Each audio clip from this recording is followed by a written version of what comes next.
Hello, नमस्कार दोस्तों, कैसे हैं आप सभी और कैसी चल रही है आप लोगों की तैयारियां। तो पिछले एक साल के करंट अफेयर की रिवीजन की सीरीज है। पिछले वाले नहीं देखें सारे वीडियोस तो देख लीजिएगा और लाइक शेयर आप जरूर कर दीजिए ताकि एग्जाम से पहले पहले पूरे एक साल का करंट अफेयर है वो हम कवर कर सकें।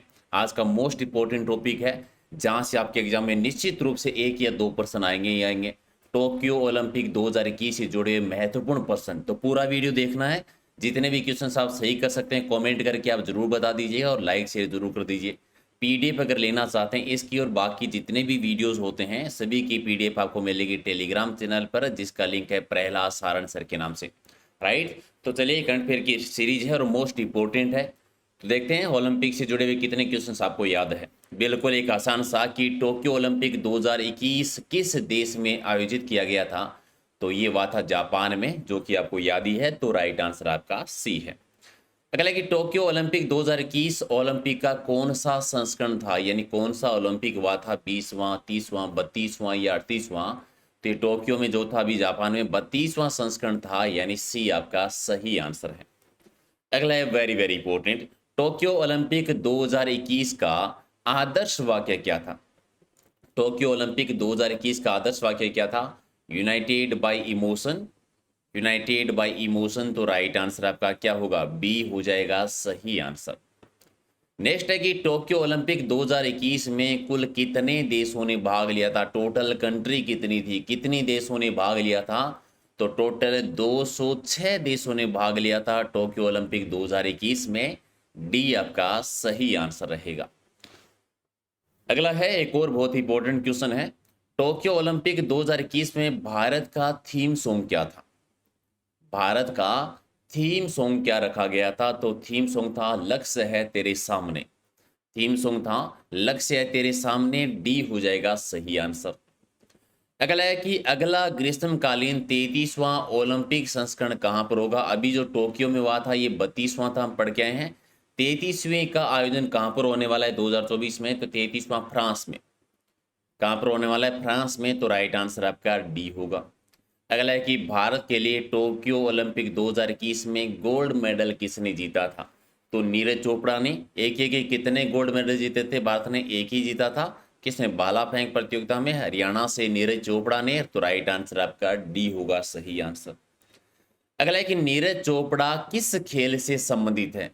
गोल्ड मेडल जीतने वाले भारत के एकमात्र खिलाड़ी इस ओलंपिक में किस खेल से, भाला फेंक प्रतियोगिता से संबंधित है और कहां से हैं। ये हरियाणा से हैं। तो राइट आंसर आपका डी हो जाएगा। अगला है कि नीरज चोपड़ा ने टोक्यो ओलंपिक 2021 में कितने मीटर भाला फेंक कर गोल्ड मेडल जीता था। भाला फेंक प्रतियोगिता से संबंधित है, कितने मीटर का भाला फेंका था उन्होंने। 87.58 मीटर में। याद रखेंगे, बहुत इंपॉर्टेंट है, 87.58 मीटर का, यानी सी हो जाएगा राइट आंसर आपका।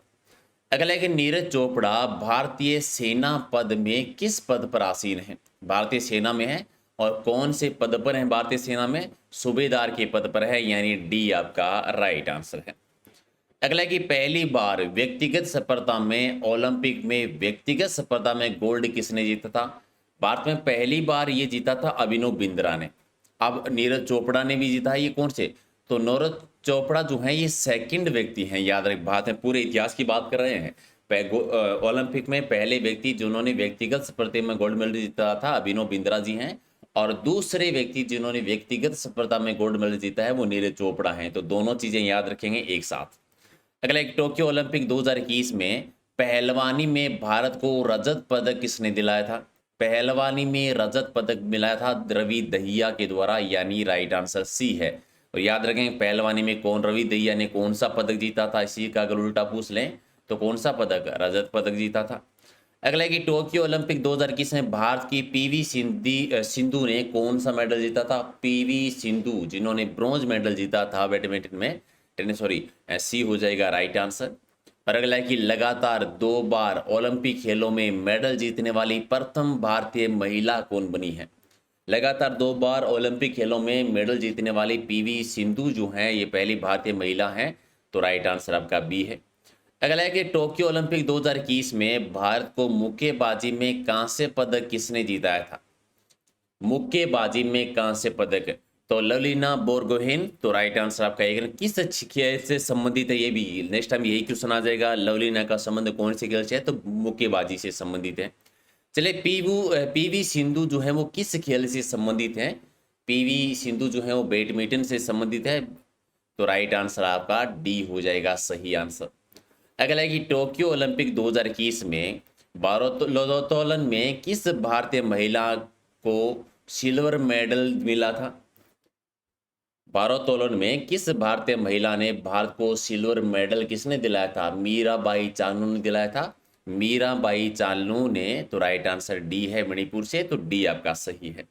अगला है कि टोक्यो ओलंपिक 2021 में भारत किस स्थान पर रहा था? भारत इसमें 48वें स्थान पर था, यानी सी हो जाएगा राइट आंसर आपका। चल अगला प्रश्न देखिए, टोक्यो ओलंपिक 2021 में भारत में कुल कितने पदक जीते? भारत ने टोटल कितने पदक जीते थे? भारत ने 7 पदक जीते हैं। टोटल कौन से नंबर पर रहे थे?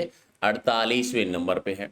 अगला कि इंडियन ओलंपिक एसोसिएशन ने स्वर्ण पदक जीतने वाले भारतीय खिलाड़ियों को कितने रुपए केस प्राइज देने की घोषणा की थी? 75 लाख रुपए केस प्राइज देने की घोषणा, यानी सी आपका ठीक है। अगला कि कौन से देश ने टोक्यो ओलंपिक 2021 में सबसे अधिक पदक जीते थे? तो टोक्यो ओलंपिक में सबसे ज्यादा जीते थे अमेरिका ने, यानी एक आपका सही आंसर है। अगला प्रश्न है कि वेट लिफ्टिंग में रजत पदक दिलाने वाली पहली भारतीय महिला खिलाड़ी कौन बन गई है? वेट लिफ्टिंग में रजत पदक दिलाने वाली पहली भारतीय महिला कौन है? मीराबाई चानू है, यानी बी आपका ठीक है। अगला कि भारत ने टोक्यो ओलंपिक 2021 में हॉकी में कौन सा पदक जीता था? तो भारतीय हॉकी टीम ने कांस्य पदक जीता था। भारतीय हॉकी टीम ने कांस्य पदक जीता था, यानी बी हो जाएगा राइट आंसर। और अगला है कि 2021 के टोक्यो ओलंपिक में भारत की महिला हॉकी टीम के कप्तान कौन थी? बहुत अच्छा प्रदर्शन किया था इस बार, आपको याद ही होगा, भारतीय महिला हॉकी टीम ने, और इनकी कप्तान थी रानी रामपाल। रानी रामपाल, सी आपका सही है। अगला कि 2021 के टोक्यो ओलंपिक में भारत देश के कुल कितने खिलाड़ियों ने हिस्सा लिया था? ठीक है, टोटल 119 खिलाड़ियों ने हिस्सा लिया था, यानी राइट आंसर आपका एक नंबर सही आंसर है। चला गया कि टोक्यो ओलंपिक 2021 में कुल कितने खेलों की प्रतिस्पर्धा हुई थी? टोटल कितने खेल हुए थे? 33 प्रकार के। टोटल कितने? 33। तो राइट आंसर क्या हो जाएगा? सी इसका सही आंसर है। अगला प्रश्न है कि अंतर्राष्ट्रीय ओलंपिक समिति यानी आईओएस का मुख्यालय कहां पर है? ओलंपिक्स कौन करवाता है? आईओएस ही करवाता है, यानी अंतर्राष्ट्रीय ओलंपिक समिति के द्वारा ही इसका आयोजन करवाया जाता है। और उसका मुख्यालय कहां पर है? लोसने में बना हुआ है, जो कि स्विट्जरलैंड में है। डी आपका ठीक है। अगला कि भारतीय ओलंपिक समिति का मुख्यालय कहां पर है? भारतीय ओलंपिक समिति का मुख्यालय बना हुआ है नई दिल्ली में। बी आपका ठीक है। चलिए, किस नोबेल पुरस्कार विजेता को टोक्यो ओलंपिक्स लोरेस 2021 पुरस्कार मिलेगा? ठीक है, कौन सी नोबेल पुरस्कार विजेता है जिन्हें टोक्यो ओलंपिक लोरेस 2021 पुरस्कार से सम्मानित किया गया है? मोहम्मद यूनिस को। तो राइट आंसर आपका एक नंबर। चलिए, ये बहुत इंपॉर्टेंट क्वेश्चन है, भी सारे याद रखेंगे। भारत के ध्वजवाहक टोक्यो ओलंपिक 2021 में कौन थे? ध्वजवाहक कौन थे? मेरी कोम, मनप्रीत सिंह, दोनों ही थे। क्या मनप्रीत सिंह भारतीय हॉकी टीम के कप्तान है? बताना। ठीक है, तो ए और बी दोनों ही हो जाएंगे, यानी मेरी कोम थी बी और मनप्रीत सिंह जी, यानी ए बी दोनों आपके सही हैं। अगला है कि ओलंपिक में हिस्सा लेने वाले प्रथम ट्रांस एथलीट कौन बने थे? प्रथम ट्रांस एथलीट थे लोरेस हर्बर्ट, यानी सी आपका सही आंसर। और एक प्रश्न और कि टोक्यो ओलंपिक 2021 में कुश्ती में एम्पायरिंग करने वाले एकमात्र भारतीय कौन थे? तो अशोक कुमार जी थे। एक नंबर आपका सही है। और अगला है कि भारतीय ओलंपिक संघ समिति के वर्तमान अध्यक्ष कौन है? नरेंद्र जी हैं। एक आपका सही है। और अगला है कि हाल ही में ओलंपिक में शामिल होने वाली प्रथम भारतीय नौकायन कौन बनी? ओलंपिक में शामिल होने वाली प्रथम भारतीय नौकायन नरेथा कुमानन बनी थी। नरेथा कुमानन, यानी सी आपका ठीक है। और अगला है कि हाल ही में आईओसी यानी अंतर्राष्ट्रीय ओलंपिक समिति ने किस प्रकार के डांस को ओलंपिक गेम्स का दर्जा दिया था? तो ब्रेक डांस को दर्जा दिया गया है। डी आपका सही आंसर है। अभी तक अगर आप लोगों ने लाइक शेयर नहीं किया तो कर दीजिए। अगर आप लाइक शेयर करते हैं तो कल हम पैरा ओलंपिक के क्वेश्चंस करेंगे, बाकी के खेल से पुरस्कार से जुड़े हुए ऐसे डेली आपको क्वेश्चन करवाकर एग्जाम से पहले पहले कंप्लीट रिवीजन करवा देंगे। और चैनल को सब्सक्राइब नहीं किया तो कर लीजिए। पीडीएफ लेना है टेलीग्राम से चैनल से ले लीजिए, लिंक है प्रहलाद सारण सर के नाम से। और रात को डेली 8 बजे हम लाइव टेस्ट करते हैं टॉपिक वाइज, जो आप ज्वाइन कर सकते हैं। तो फटाफट एक बार लाइक शेयर कर दीजिए और फिर मिलेंगे अगले वीडियो में कुछ और इंपॉर्टेंट क्वेश्चनों के साथ। बहुत बहुत धन्यवाद आप सभी का। Thank you so much.